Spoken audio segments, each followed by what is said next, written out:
하나님의 말씀은 이사야 37장 30절에서 38절의 말씀입니다.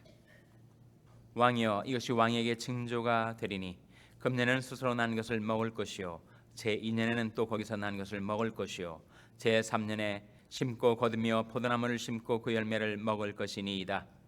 유다 족속 중에 피하여 남은 자는 다시 아래로 뿌리를 받고 위로 열매를 맺히리니 이는 남는 자가 예루살렘에서 나오며 피하는 자가 시온에서 나올 것임이라. 만군의 여호와의 열심히 이를 이루시리이다.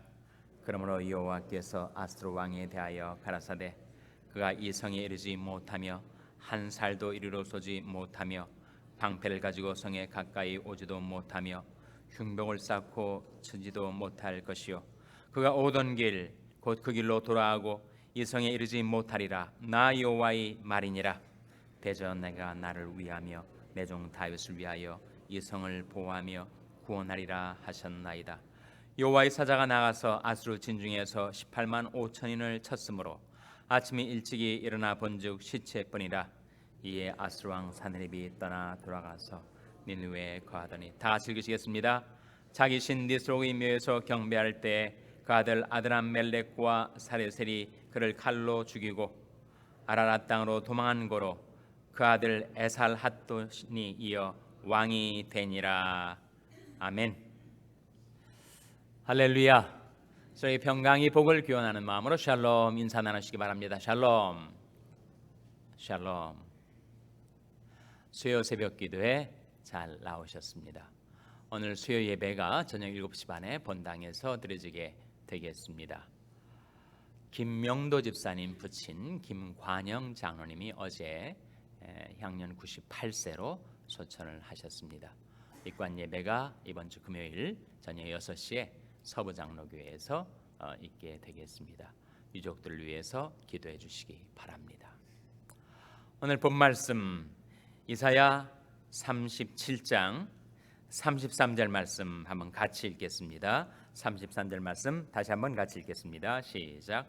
그러므로 여호와께서 아수르 왕에 대하여 가라사대 그가 이 성에 이르지 못하며 한 살도 이리로 쏘지 못하며 방패를 가지고 성에 가까이 오지도 못하며 흉벽을 쌓고 치지도 못할 것이요. 여호와께서 아수르 왕에 대하여 하신 말씀. 아수르 왕 이름이 뭐라고요? 산헤립이라는 왕이 하나님을 대적하고 하나님께 반역하며 하나님을 향하여 참남한 말, 신성모독의 말을 하였습니다. 그에 대한 하나님의 심판이 여기에 경고되고 있습니다. 아수르의 군대가 아무리 많을지라도 활 하나도 예루살렘을 향하여 날리지 못하고 돌아갈 것이다. 그런 가능성이 있습니까?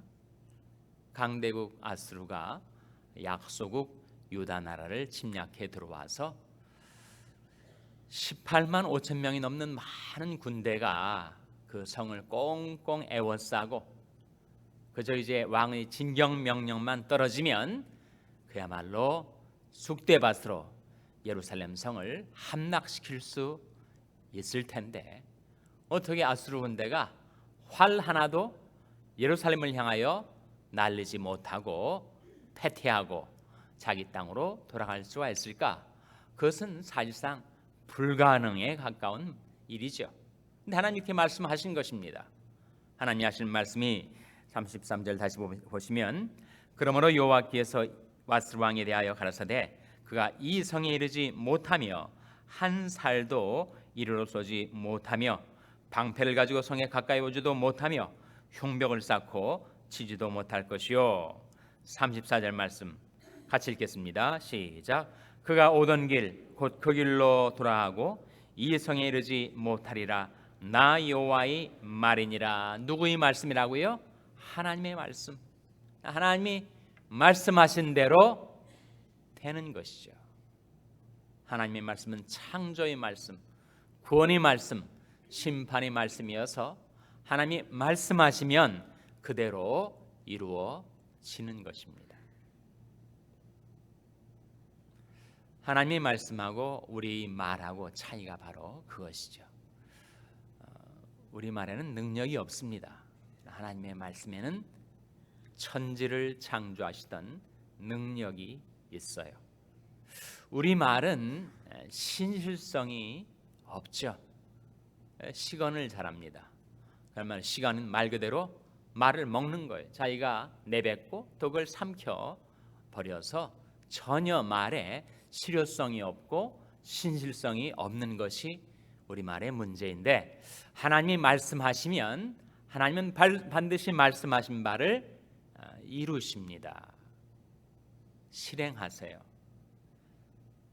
그래서 민수기 23장 19절에 보면 이런 말씀이 나오죠. 하나님은 인생이 아니시니 시건치 않으시고 인자가 아니시니 후회가 없으시도다. 어찌 그 말씀하신 바를 행치 않으시며 하신 말씀을 실행치 않으시랴. 하나님이 말씀하시면 하나님께서는 반드시 그것을 실행하시고 성취하십니다. 그래서 이 아수르 왕 사네립에 대해서 하신 말씀이, 아무리 예루살렘을 함락시키려고 용을 써도 그 도모가 성사되지 못할 것이다. 내가 그에게 한 신을 보내겠다, 한 영을 보내겠다, 스피릿을 보내겠다. 그것이 그에게 풍성으로 들릴 것이다, 풍문으로 들릴 것이란 말입니다. 어떤 풍문이었는가? 그 남방에 구스가 일어나서, 구스는 이디오피아를 가리키죠.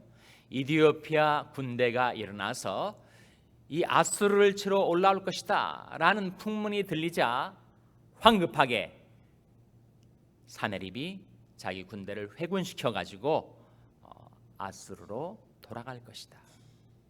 그는 돌아가서 모든 사람이 죽는 것이지만 그가 예사롭게 다른 사람이 죽듯이 죽질 않고 칼에 맞아 죽을 것이다. 그런 어미한 경고를 하나님께서 이사야를 통하여 하셨습니다. 7절 말씀이죠. 같은 이사야 37장 7절 말씀 같이 보시기 바랍니다. 7절 말씀 보시면 같이 읽겠습니다. 이런 말씀이 나오죠. 시작. 보라, 내가 내 신을 그의 속에 두리니 그가 풍성을 듣고 그 고토로 돌아갈 것이며 또 내가 그를 그 고토에서 칼에 죽게 하리라 하셨느니라. 하나님이 한 스피릿을 사네립에게 보내신 겁니다. 그가 풍성을 들었어요. 풍문, 소문을 들었단 말이에요. 어떤 소문인가? 그 소문의 내용이 9절에 나옵니다. 같은 37장 9절 말씀 한번 같이 읽겠어요. 9절 말씀 시작. 그때 아수르 왕이 구스 왕 디르하가의 일에 대하여 들은 적이 이르기를 그가 나와서 왕과 싸우려 한다 하는지라. 이 말을 듣고 사자들을 히스기야에게 보내며 가로되. 그러니까 그 풍성이 무엇이었는가? 그에게 들려온 풍문의 내용이 구스 왕 곧 이디오피아 왕 디르하가가 군대를 일으켜서 왕과 싸우려, 즉 사네립과 싸우려 한다, 아수르와 싸움을 벌이려 한다 하는 소리를 듣고 회군을 시켜버린 거예요. 그러니까 하나님이 말씀하신 대로 그 많은 군대가 예루살렘을 향하여 화살 한번 날려보지 못하고 그대로 돌아갑니다. 뿐만 아니라 그 아수르 왕 사네립이 워낙 악랄하게 발악을 하듯 하나님 앞에 대적하는 말을 해서 그의 죽음이 예사로운 죽음이 아닐 것이다. 그가 고토로 돌아가서 자기 왕도, 아수르의 왕도가 어디죠? 니느웨 아닙니까? 니느웨에 돌아와서, 아니 외국에 나가는 것도 아니고 더군다나 자기 왕궁에서 어떻게 왕이 죽을 수가 있을까? 그 아수르 백성들이 섬기던 니스롯이라는 그 신당에 들어가 가지고 경배를 드립니다. 우상 숭배를 한 거예요. 그럴 때 이 사네립의 아들들이 모반을 일으킵니다. 그리고 두 아들이 자기 아버지를 칼로 죽여요. 그 말씀이 오늘 본 말씀에 나오지 않습니까? 38절 같이 읽겠습니다. 37절 38절 같이 읽습니다. 시작. 이에 아수르 왕 사네립이 떠나 돌아가서 니느웨에 거하더니 자기 신 니스록이 묘에서 경배를 할 때 그 아들 아드람멜렉과 사레셀이 그를 칼로 죽이고 아라랏 땅으로 도망한 고로 그 아들 에살 핫돈이 이어 왕이 되니라. 여기에 두 아들이 아버지를 칼로 죽입니다. 그래서 사네립이 이스라엘을 통한 하나님의 말씀대로 칼에 맞아 죽습니다. 자, 이 군대는 어떻게 되었는가? 왕이 그렇게 되니 군대도 18만 5천 명이 몰살을 당해요.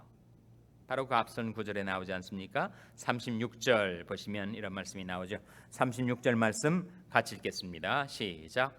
여호와의 사자가 나가서 아수르 진중에서 18만 5천인을 쳤으므로 아침에 일찍이 일어나 본즉 시체뿐이라.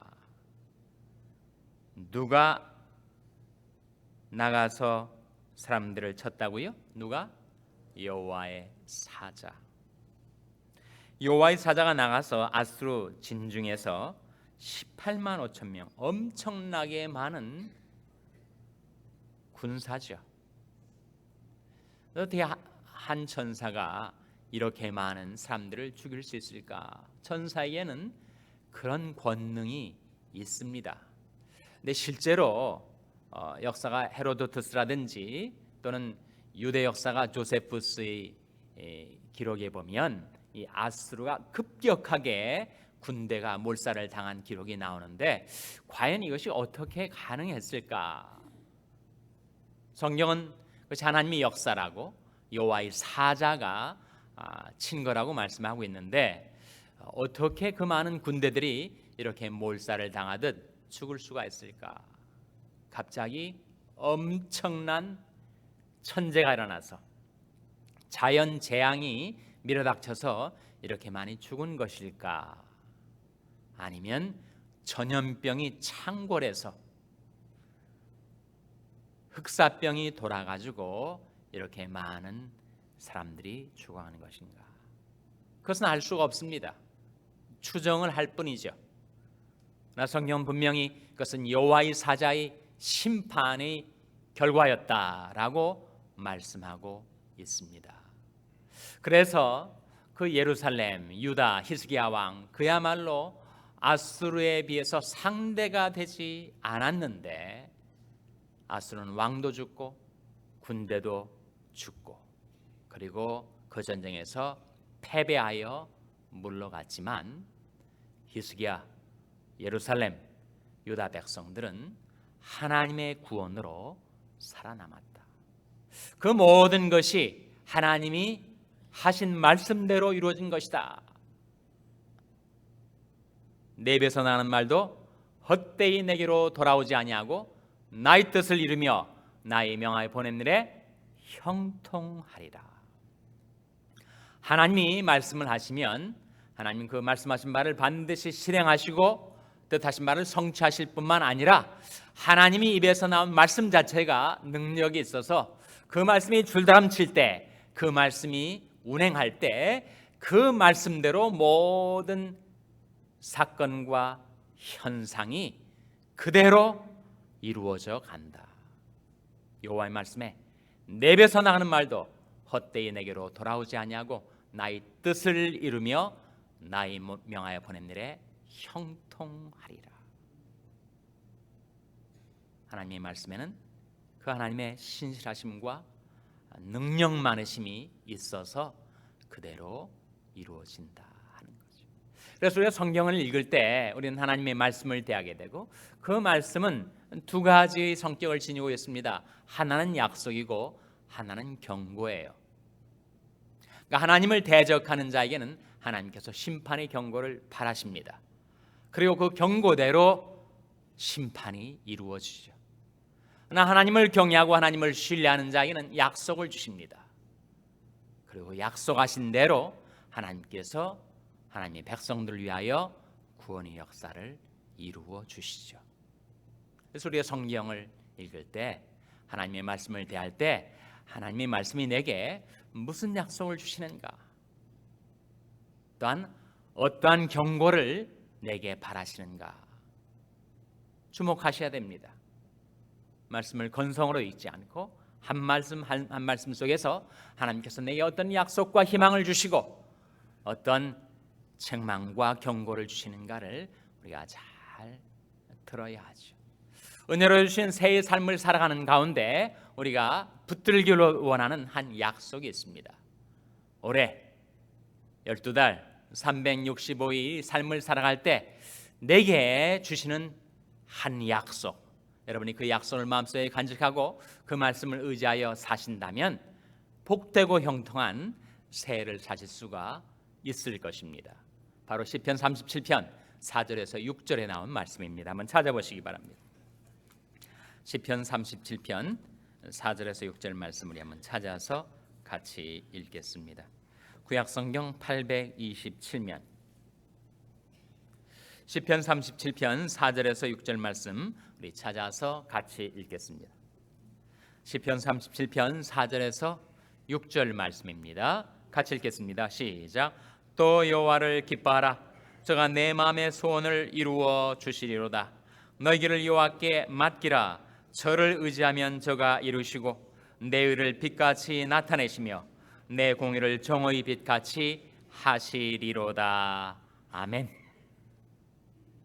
4절 말씀에 또 여호와를 기뻐하라. 우리가 어떻게 하나님을 기뻐하게 되죠? 하나님을 사랑할 때, 하나님을 의지할 때, 하나님을 경외할 때 우리는 하나님을 기뻐하게 됩니다. 하나님을 기뻐하면 어떻게 되는가?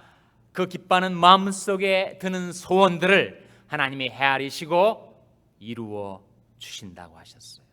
또 여호와를 기뻐하라. 저가 내 마음의 소원을 이루어 주시리로다. 너희를 여호와께 뭐하라고요? 너희를 여호와께 맡기라. 저를 의지하면 저가 이루시고. 우리가 하는 인생길을 다 알지 못하죠. 금년 연말에 내 삶이 어떤 길을 걸어가고 있을까 모릅니다. 내일 일도 알지 못하는 우리가 어떻게 먼 장래일을 알 수가 있겠어요? 그러한 연약한 우리가 하는 인생길을 하나님께 맡기면 어떻게 되는가? 너희를 여호와께 맡기라. 저를 의지하면 저가 이루신다. 우리가 하나님께 내가 하는 모든 길을 맡기고 날마다 하나님을 의지하며 살면 하나님께서 이루어 주시고 어떻게 하신다고요? 내 의를 빛같이 나타내시며 내 공의를 정오의 빛같이 하시리로다. 결국 한 사람이 자기 인생을 마칠 때 내 인생이 크게 잘못된 것은 아니구나. 비록 나는 실수하고 그리고 나는 오판하고 그런 적이 많았지만 결국은 하나님께서 내 인생을 옳다 인정해 주시고 내 의를 빛같이 나타내 주시고 내 공의를 정오의 빛같이 해 주시는구나.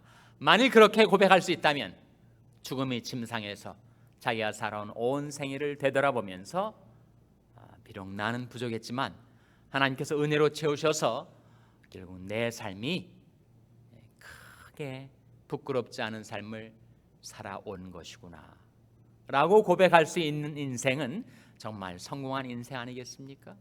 누가 그런 성공한 인생을 사는가? 누가 큰 후회 부끄러움 없는 그런 인생을 살 수가 있는가? 어떤 사람이 그렇다고요? 하나님을 기뻐하는 사람, 자기 길을 하나님께 맡기는 사람, 날마다 하나님을 의지하고 사는 사람에게 그 약속이 주어진 것입니다. 하나님 신실하시고 능력이 많으셔서 말씀하신 바를 이루시는데 그것이 약속이든 아니면 경고든 경고대로 이루어지고 약속대로 이루어지는 그 하나님의 말씀, 그 하나님의 말씀을 붙들고 그 하나님의 말씀을 의지해서 이 말씀대로 하나님을 기뻐하고 여러분이 가는 모든 길을 하나님께 맡길 때 그리고 날마다 하나님을 의지하며 살 때 하나님께서 여러분의 의를 빛같이 나타내 주시고 여러분의 공의를 정오의 빛같이 이루어 주시기를 주님의 이름으로 축원합니다. 기도하시겠습니다. 오늘 말씀 기억하며 하나님, 저희들이 하나님의 말씀 약속 의지하며 살게 주시옵소서. 기도하시기 바랍니다. 우리 자녀들을 위해서 기도할 때 하나님, 저희 자녀들에게 하나님의 말씀을 보내어 주시고 그 말씀을 의지하여 사는 자녀들 되게 해달라고 기도하시기 바랍니다. 병상에 있는 연약한 지체들을 위해서 기도하실 때 하나님, 주의 말씀을 보내어 저희를 고치사 위경에서 건져 주시옵소서. 위하여 기도해 주시기 바랍니다. 우리 샬롬교회를 위해서 기도할 때 하나님, 저희 샬롬교회가 하나님의 말씀, 하나님의 약속과 경고를 늘 가슴속에 품고 주님을 섬기는 교회가 되게 해달라고 기도해 주시기 바랍니다. 여러분의 생업을 위해서 기도하시고 말라위 김용진 선교사님을 위해서 기도해 주시기 바랍니다. 슬픔을 당한 유족들을 위해서 기도해 주시기 바랍니다. 하나님, 저희들을 성령으로 충만케 하셔서 성령과 말씀을 따라 살게 해 주시옵소서. 합심해서 기도하시겠습니다.